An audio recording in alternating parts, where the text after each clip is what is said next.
tudo vai ser do jeito que Ele quer, né? Se Ele não quiser, não vai ser do jeito que Ele quer, né? Deus sabe de todas as coisas. Então estaremos passando para a palavra agora. Aleluia. Eu quero estar lendo aqui alguns versículos que se encontram no livro de Atos, capítulo 2, aqui a partir do verso 22. Quem quiser acompanhar, Atos dos Apóstolos, capítulo 2, verso 22 em diante. Achou? Quem achou, diga glória a Deus. Quem não achou, diga espera comer, né? Amém? Vamos lá então, eu vou estar lendo para ganhar tempo. Diz assim a palavra: varões israelitas, escutai as palavras.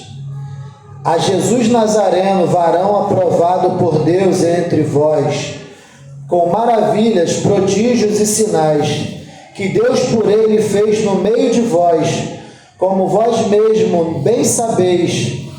A este que vos foi entregue pelo determinado conselho e presciência de Deus, tornando-vos a crucificaste, tomando-os, o crucificaste, e matastes pelas mãos de injustos, ao qual Deus ressuscitou, soltas as ânsias da morte, pois não era possível que fosse retida por ela, né? Está dizendo aqui que a morte não tem poder de reter, né? E aqui, aleluia, a palavra, vamos estar orando em nome de Jesus. Pai, eis aí a tua palavra neste dia, nesta noite, ó Pai. Que o Senhor possa, Pai, em nome de Jesus, ó Pai, nos dar o discernimento, nos dar, Senhor, o alimento, nos tornar limpo, ó Pai. Fazer em nós maravilhas, ó Pai, necessárias, ó Pai, para que venhamos a estar de pé, esperando a Tua volta com alegria, de forma, Senhor, que venhamos, ó Pai, a entender, compreender toda a Tua vontade sobre nós, ó Pai. Deus, mais uma vez entregamos nossas vidas em Tuas mãos, que tudo venha ser para a honra e glória do Teu nome. Nos ajude mais uma vez, ó Pai, a ter, Pai, uma palavra abençoada vinda da Tua parte, que venhamos assim, Pai, aprender cada vez mais e mais contigo, ó Pai, a estar em santidade contigo, a estar em comunhão contigo, a ter comunhão, intimidade, meu Pai, de forma, Senhor, que venhamos a viver cada dia mais agradáveis ao Teu lado, na Tua presença, em nome de Jesus. Amém. As palmas louvam ao Senhor. Vou tentar não me estender muito, mas vou tentar trazer aqui algumas coisas que Deus me deu, né, que me fez pesquisar neste dia. A palavra vai, né, nos dizer que Jesus, Ele caminhou na face desta terra. A palavra vai dizer que Jesus é o Filho de Deus. A palavra vai dizer que Jesus, Ele nasceu de uma mulher, mas Ele já existia antes do nascimento. Através da mulher, só foi ali encarnado para que se fizesse homem na face da terra, ao qual a palavra nos diz que o Espírito Santo baixou sobre Maria e ela concebeu a Jesus Cristo. Mas muitos não aceitam esta colocação. Tem muitos que não aceitam o Senhor Jesus como Filho de Deus, mediante a várias situações. E aqui Deus me deu hoje algumas situações que vai provocar em nós um entendimento de quem era Jesus, quando ele foi profetizado, porque tudo que a Bíblia fala está escrito e cumprido, porque desde lá do início da Bíblia já vai dizer que nasceria um homem, filho de uma mulher, que pisaria na cabeça da serpente e ela lhe feriria o calcanhar. E outras passagens mais que vai dizer quando Moisés feriu a rocha, estava ali direcionado a Jesus, e muitas outras coisas que eu vou estar trazendo aqui com relação a quem é Jesus Cristo. Nós aceitamos Jesus Cristo como Filho de Deus, Nós aceitamos Jesus Cristo como nosso Salvador. Nós aceitamos Jesus Cristo como o único e suficiente mediador entre Deus e os homens, que nos traz a salvação, que nos traz a paz, que nos traz a cura, que nos traz comunhão. Através do seu sangue, como diz a palavra lá em Coríntios, vai dizer lá que através do ato do sangue de Jesus Cristo, ele nos fez participante de um testamento. O que é um testamento? É um documento ao qual vai ser colocado ali: eu tenho muitas heranças e quando eu morrer, todas essas heranças vai ser dada a quem estiver escrito no testamento. E assim Deus o fez através de sangue. Ele nos comprou, nós somos dele. E através desse testamento ele falou: eu quero que vocês sejam participantes de toda essa herança que eu tenho deixado para vocês. Qual é a herança? A herança da salvação, a herança de morar junto com ele na cidade celestial, a herança de viver uma vida digna na presença do Senhor, ainda que neste mundo padeceremos enfermidades, dificuldades, necessidades, mas ele está dizendo sobre um reino vindouro, a qual ele trará para nós e ao qual nos dará vida eterna, a qual nos dará uma casa, como diz lá, uma cidade já está preparada para nós. Cada um já tem um nome novo escrito numa pedrinha. Cada um andará, nós andaremos nas ruas feitas de ouro e de cristal. Nós estaremos numa cidade maravilhosa chamada Nova Jerusalém. E o nosso próprio sol será o próprio Deus, porque a luz de Deus iluminará toda a cidade. E nós já não teremos mais dores, não teremos mais aflição, não teremos mais ranger de dente, não passaremos por dificuldade, não precisaremos trabalhar, não precisaremos comer. Porque a palavra diz que aquele que não trabalha, que não coma, para não ser pesado para o teu próximo. Como é que é isso? Aqui nesta terra, você tem que trabalhar para poder comprar comida para comer, para você não ser pesado para outros. Graças a Deus, que o governo ainda nos dá uma ajuda lá, para algumas pessoas que recebem ajuda, Mas a palavra diz, tem que trabalhar. Do suor do teu rosto trabalharás e comerás o teu alimento. Mas você pensa, igreja, que naquele lugar você não vai precisar trabalhar, não vai precisar comer também, não vai ter enfermidades, não vai ter doença, não vai ser tudo, é tudo 0800. Pensa só, esse menino na idade que tem, se Jesus vier buscar todo mundo, ele vai ser tomado e Deus com certeza vai fazer as crianças ter um corpo glorificado, a qual terá a idade de um adulto ou a de um jovem. Acredito que todos nós seremos jovens lá. Eu vi um vídeo que mostrou assim uma idosa chegando no pé de uma escada. E ela era muito idosa, andava de muleta ali com dificuldade, mas ali já mostrava como se ela tivesse partido, e ela estava no caminho da glória já, sendo que ela era uma velhinha, bem raquítica mesmo. Conforme ela ia subindo as escadas, ela ia ficando nova, já largou as muletas, já estava com um corpo bonito, assim, um corpo não defeituoso, mas já não tinha aparência de idosa mais, já estava com aparência de uma pessoa nova já, e quando chegou até o limite da escada, Jesus estava lá de braços abertos esperando, e quando abraçou era uma jovem bonita. Pensa só, você acha que Deus vai querer que todo mundo aqui, nós aqui vai chegar lá raquítico, muitos banguelinhos, por exemplo, o olhozinho torto, que nada, gente, lá a gente vai estar fitness.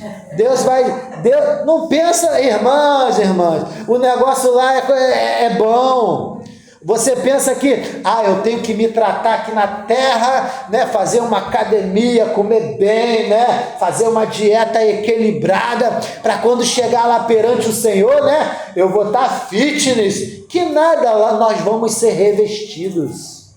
Nós vamos ter um corpo de glória. Pensa vocês, no melhor momento da sua juventude, quando você estava lá no auge, eu sou linda, eita, eu sou lindo, né, Domingão? Nós dois lá, nós somos lindos. Vai ser assim, eu creio. Isso se ainda não for, acredito que vai ser um corpo até mais bonito. Pensa só, essa cara feia aqui, cheia de barba aqui, ó. Vou estar lá com carinha, igual, vou falar igual assim, ó, de neném, né? Como fala, né? Vou estar assim, com a carinha de neném. O negócio lá é bom, gente. E a palavra nos diz, né, que lá é tudo maravilhoso. Só que para poder chegar lá, tem uma trajetória. E essa trajetória vai colocar na tua frente, no teu caminho, o quê? Várias situações. Seremos muitas das vezes provados se realmente amamos a Deus como devemos. Muitas das vezes passaremos por dificuldade para saber se o nosso amor, a nossa vida está voltado para Deus ou se está voltado para o mundo. Muitas das vezes perderemos coisas preciosas aqui neste mundo para Deus ver se você está amando mais as coisas desse mundo do que amando mais a Deus. A palavra ela vai nos mostrar, olhai para o alvo, olhai para Deus. Estais ligado em Deus, buscai a Deus em primeiro lugar, andai em santidade, andai conforme o Senhor tem nos ensinado, fazei tudo conforme aquilo que agrada a Deus. E o que é que agrada a Deus, irmãos? Temos pregado aqui nesta casa como devemos andar, o que não devemos fazer. A última pregação aqui, e foi falado lá sobre as coisas que Deus odeia, e a sétima que Ele abomina, e muitas outras coisas que acontecem em nossas vidas, que nós temos que aprender a fazer o bem. Aquele irmão ali me agrediu, eu vou perdoar aquele irmão, e eu vou ali ajudar ele em seu momento de dificuldade.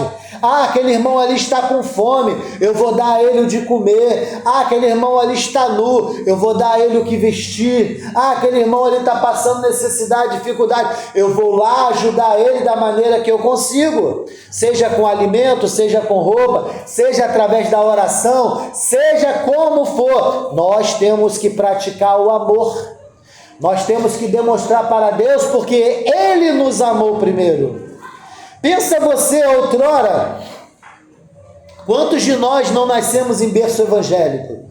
Quantos de nós, outrora, aí, andávamos nas beiras de botecos, de botequim, de clubes e de coisas do tipo largadão lá, beira de festas, fazendo tudo aquilo ali que o mundo tem para nos apresentar. Mas, da agora que nós somos de Cristo, nós andamos em novidade de vida. O mal que a gente fazia não fazemos mais. O mal que intentávamos fazer não fazemos mais. Agora nós só fazemos o bem. A palavra vai nos colocar como não podemos fluir de nós dois rios, mas que seja fluído, né, um rio de água doce, não dois rios.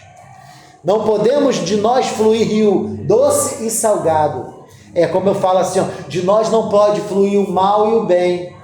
Tem que ser fluído somente o bem de cada um de nós. Presbítero, mas fazer o bem dói. Dói muito. Porque imagina só, você fazer o bem a quem muito te fez mal. Imagina você ter que tratar bem uma pessoa que muito te agrediu, que muito te machucou. Aí eu vou falar para vocês, Jesus Cristo, como é que Ele trata aqueles que o chicoteou? Pensa se Jesus fosse, você me chicoteou? Peraí, desce fogo do céu. Pensa só se ele, como é que Ele iria tratar aquelas pessoas que pregou o prego nele. Você pregou um prego em mim? Agora desce chuva de prego sobre você. O negócio fica complicado, né? Então não é assim não, irmãos. Jesus nos deu o exemplo de amar aquele que nos faz mal. É fácil? Não é nem um pouco. Mas nós não vivemos como o mundo vive. Nós vivemos como Deus quer que nós vivemos. Se aquele ou aquela te fez mal, vá lá, ora por ela, abençoa ela. Faça o possível para ela entender que você é uma boa pessoa, porque você tem a salvação em ti. Você tem Cristo na tua vida. Pensa que você está, como eu vou falar para você assim, você é uma nova criatura. E dentro dessa nova criatura, você é algo totalmente diferente do que o mundo vê. Porque o mundo, ele está vendo aquilo que ele mesmo faz. Se me fizer bem, eu faço bem. Se me agredir, eu agrido. Se me amar, eu amo. Se brigar comigo, eu brigo de volta. Se chutar minha canela, eu chuto a canela de volta. Mas não é assim. Nós não andamos conforme o mundo anda. Nós andamos na contramão do mundo. Me agrediu, eu trato bem com amor. Chutou minha canela, eu peço desculpa por ter botado a canela na frente do pé. Irmão, até a pedra lá que a gente tropeça na pedra, que a gente, crente quando tropeça, crente não xinga. Crente não pode xingar não, hein? Mas quando aquela pedra abençoada está ali, glória a Deus, aleluia! Eita maravilha, pedra abençoada! Eita Deus poderoso! Aleluia!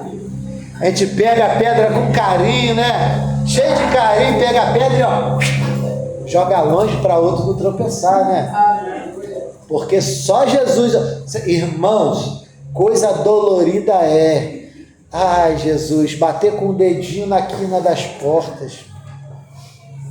Eita maravilha! Eita glória, o dedo está no lugar ainda? Tá, vai ficar curado, maravilha. Eu tenho meus dedinhos tortos, gente, de tanto bater em quina de porta. Mas olha, negocinho para doer. Mas a gente é nova criatura. A gente aprendeu com Deus a amar até as topadas. Porque se você não ama até a topada, quando o irmão fazer alguma coisa com você, você vai querer revidar. E já não é mais olho por olho, dente por dente. Agora não é. Antigamente o negócio era diferente. Arrancou meu olho, eu arranco o seu. Arrancou meu dente, eu arranco o seu. Antigamente era assim. Está escrito lá em Mateus, lá ali ali Mateus 5, por aquele pedaço ali, está dizendo assim, não dizia os antigos, olho por olho, dente por dente? Os antigos falavam isso, mas agora Jesus fala, aquele que tentar maldade contra teu irmão já é réu, confesso, olha só. Então nós temos que ver que as coisas mudaram para nós. Antigamente na lei, quem vivia pela lei, que nós não vivemos pela lei, nós vivemos pela graça, era essas coisas lá que acontecia. Era guerra, guerreou contra mim, eu guerrei contra você. Tomou o que é meu, eu tomo o que é seu. E assim era. Hoje não. Hoje as coisas estão diferentes. Dizem, e eu posso falar que as coisas hoje estão mais difíceis do que na época da lei. Imagina só, você não precisa nem agredir o seu irmão. Simplesmente você pensar mal contra ele, você já é pecador desse mal. Você já é homicida. Pensa só. Quanto mais você falar palavras para alguém que venha fazer essa pessoa a morrer, vamos falar assim, como eu estava dizendo lá na escola bíblica dominical hoje. Aleluia. Que tem palavras que matam uma pessoa. A palavra vai nos ensinar que a gente tem que tomar cuidado com a língua. Porque a língua, ela é um pequeno órgão no corpo que pode destruir o corpo todo. É como uma pequena lavareta de fogo no meio de uma floresta, pode queimar uma floresta toda. E da mesma forma se dá o exemplo, veja as grandes naus, que fala navios, que com um leme tão pequeno pode dirigir o barco para onde tem que ir. Então nós temos que tomar cuidado. Porque o que mais incrimina, o que mais polui, o que mais destrói o homem é o que sai pela boca do homem. Palavras destroem mais do que agressões físicas. Eu posso dizer com certeza que palavras destroem mais relacionamentos do que agressões físicas dentro de relacionamento. Não que deveria ter, não é para ter. Mas eu sei que muitos, por exemplo, casamento, relacionamento, estão sendo destruídos por palavras. Não é tão bom chegar um cônjuge e falar para o outro: ô meu amor, eu te amo. Eita maravilha, deixa para depois do culto. Calma aí, calma. Essas palavras, irmãos, não só emociona, mas alimenta a alma. Pensa só, ainda que haja um cônjuge que seja duro com as palavras, que não saiba reprimir uma raiva interna, sei lá como é que eu posso dizer, mas se você começar a falar: você é uma bênção. Não é só os cônjuges, não, os filhos também. Hoje tem muitos filhos rebeldes. Você começa a falar: meu filho, você é uma bênção.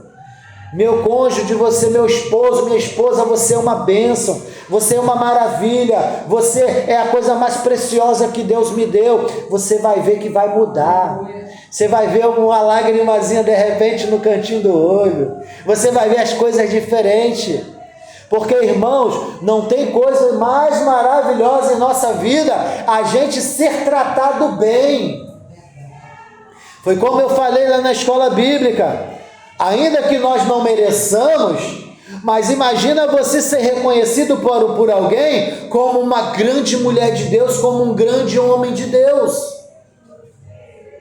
Vai ali uma grande mulher de Deus. Olha, isso é emocionante. Ainda que nós não sejamos, muita da gente é chamado de pastorzinho, mesmo não sendo, mas se você olhar para uma visão bonita, está demonstrando que ele reconhece Deus na tua vida. Não que você não pode se exaltar com isso, mas um reconhecimento desta forma: olha ali a varoa do roupão, aquela varoa de fogo, aquela varoa quando ora alguma coisa acontece. Isso é maravilhoso. Só que ainda tem muitos que não aceitam essas coisas. E o pior de tudo, nesta noite eu quero estar colocando o que Deus colocou no meu coração esta tarde, que tem muitos lá fora que não reconhecem Jesus Cristo como o único e suficiente Salvador. Eu trouxe até uma colinha, hoje eu trouxe colinha, é porque o negócio é mais complicado. É porque, irmãos, tem pessoas que não aceitam o Novo Testamento. Não, como é que eu vou aceitar o Novo Testamento se o Novo Testamento, por exemplo, os judeus só aceitam o Antigo Testamento? Já tem debate aí na mídia que, por que vocês não vivem com o novo e a gente vive com o velho? Só que a gente não consegue viver só com o novo, porque o novo é o cumprimento do velho em nossas vidas. Aí eu comecei a pesquisar, onde está Jesus no Antigo Testamento? E onde está o cumprimento da profecia no Novo Testamento?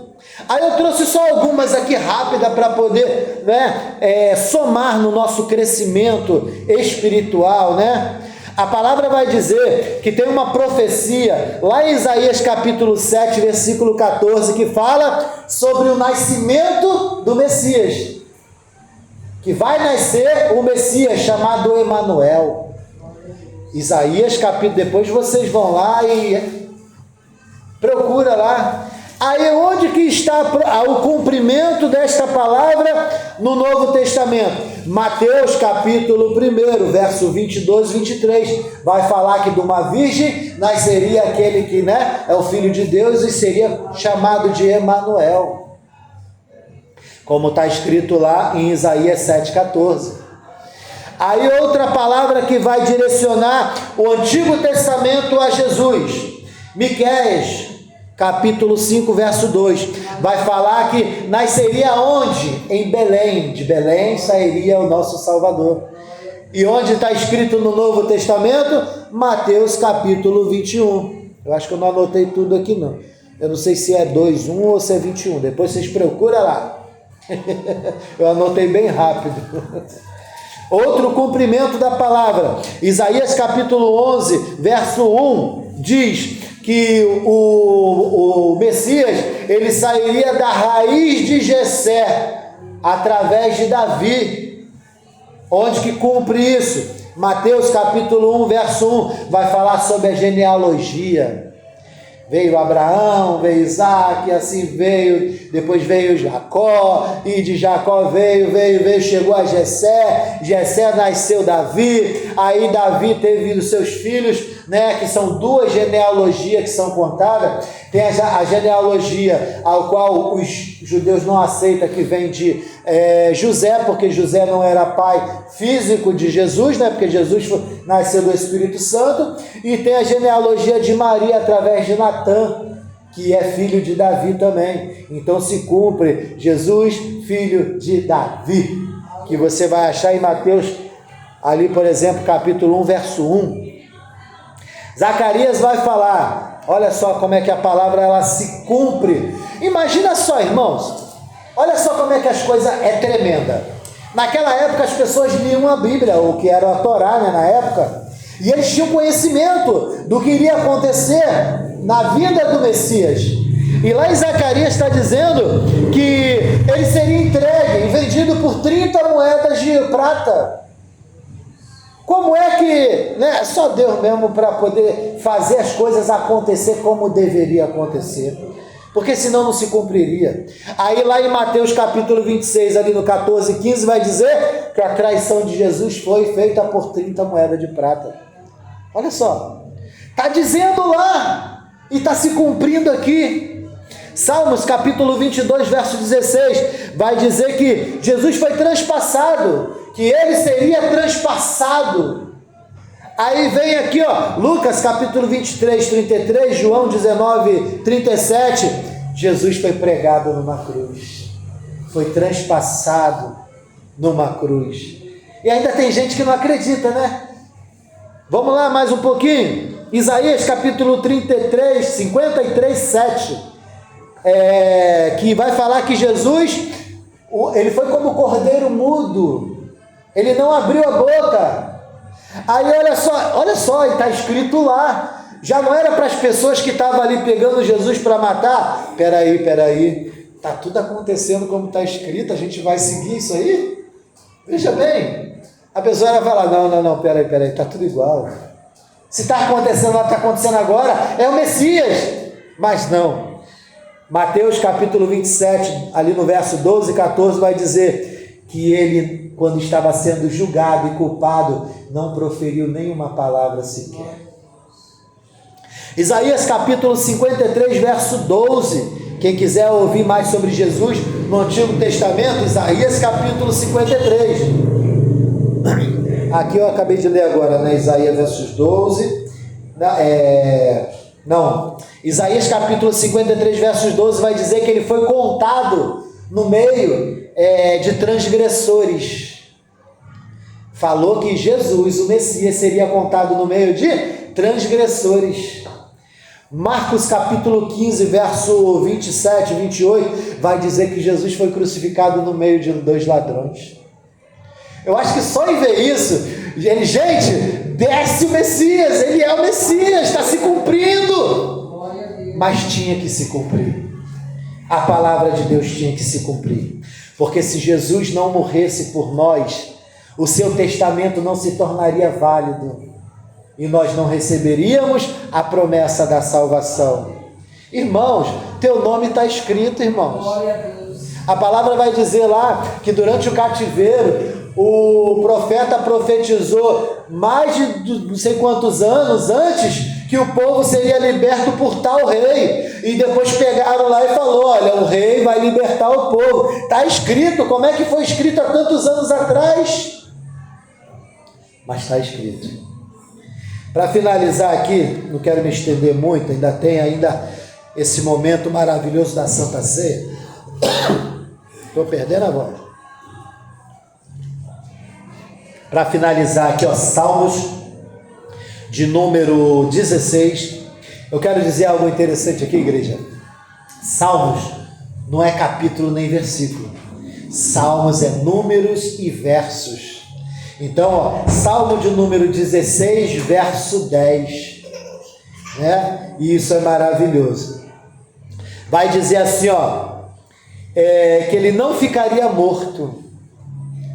Aqui está dizendo que automaticamente estava dizendo que o Cristo, ele seria morto, mas ele não ficaria morto.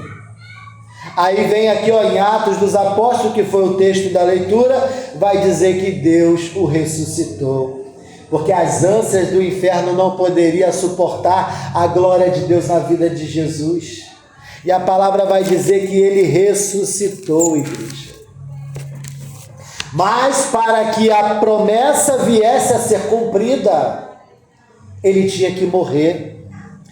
Dizem, né? É tanta coisa que dizem, igreja, de Jesus, que ele não é o Messias, que isso e que aquilo, mas com tantas provas fisicamente aqui demonstrada, palavra por palavra, como é que ainda não acredita que Jesus é o Filho de Deus?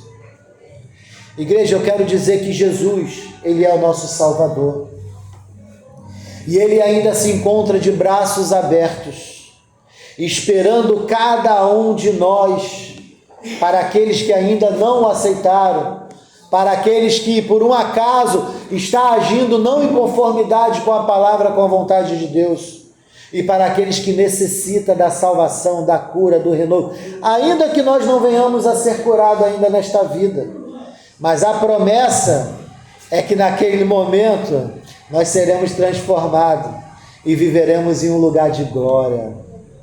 Então, meus irmãos, não julgue a Deus de maneira nenhuma. Ah, Deus, se o Senhor é Deus, por que eu estou vivendo esta enfermidade? Ah, se o Senhor é Deus, por que eu estou passando essa dificuldade? A promessa de Deus é da salvação. Deus poderia falar muitas coisas para nós. O problema é que nós somos muito chatos. Somos ou não somos? Imagina só, se Deus te respondesse agora. Aí você ia falar: Deus, por que você permitiu tanta enfermidade na minha vida? Aí Deus vai falar assim: eu vou te responder. Ô minha filha, meu filho, você está doente porque você não come direito. Seria o suficiente, não seria? Aí ele: opa, peraí, Deus me respondeu. Mas Deus, o que é que eu tenho que comer então? Aí ele: come os frutos da terra. Aí, né, ele vai lá e come só os frutos da terra, mas o bichinho vai ficar inchado. Deus, eu comi os frutos da terra e estou inchado. Meu filho, procura as coisas que não tem agrotóxico. E assim vai. Uma coisa vai perguntar a outra, né? Aí, meu Deus, eu estou passando mal por causa disso. Meu filho, tem que filtrar a água. Como é que os antigos filtravam a água? Num vaso de barro, né? Antigamente a gente tinha aqueles filtros de barro, era uma beleza, né? A água saía geladinha, gente, podia estar quente que for. Eu lembro até hoje, né? Naquela época de vovô, né? Pegava aquela canequinha lá embaixo, lá da torneirinha lá, enchia, era uma maravilha, né? Por que não faz isso hoje em dia? Por que hoje em dia a gente quer... né, mudar o que já foi lá de antigamente? Como é que o povo do deserto escaldante naquele sol bebia uma água geladinha? Primeiro que era difícil, né? Mas quando não tinha água tinha leite. Engraçado, né? Hoje em dia tem gente que não consegue beber leite, às vezes por causa de preço. Lá a água era mais difícil de conseguir do que o leite, porque eles tinham os animais bebiam qualquer água mesmo, água de rio, água dos açudes, essas coisas, e ali a pessoa tinha muito leite. Tem umas passagens na Bíblia que fala que teve alguém que pediu água, a pessoa deu leite, né? Porque imagina, a água em determinados locais e de épocas era uma coisa rara, né? Mas eles enterravam o vaso, botavam lá o líquido lá dentro, a água, o leite, e quando ele ia lá pegar o vaso, tinha deixado geladinho o que ele queria beber lá. Que maravilha, né? Oh Deus, tu és maravilhoso. Então, meus irmãos, a palavra, ela nos ensina a viver bem. E Deus não precisa falar com a gente pessoalmente nos dias de hoje, porque tudo ele já deixou escrito na Bíblia. A Bíblia fala sobre remédios, a Bíblia fala sobre vestes, a Bíblia fala a forma de andar, a forma de agir, a Bíblia vai falar sobre pão. Eu estava vendo um vídeo esses dias, engraçado que a gente lê a Bíblia e não acha, né? Mas quando alguém fala, a gente... tá escrito. Falando sobre o pão que Elias comeu. Que era um pão que alimenta de tal maneira que é rico em vitaminas e proteínas. Aí lá está dizendo como é que faz o bendito do pão. E a gente fica comendo esses pão cheios de fermento. Deu para entender como é que é o negócio? A Bíblia é um manual para tudo. para a vida e abundância. Mas nós temos que meditar nela de dia e de noite, amém? Eu não vou me estender muito aqui na pregação, porque eu já estou aqui ansioso, né, por esse momento maravilhoso que vem.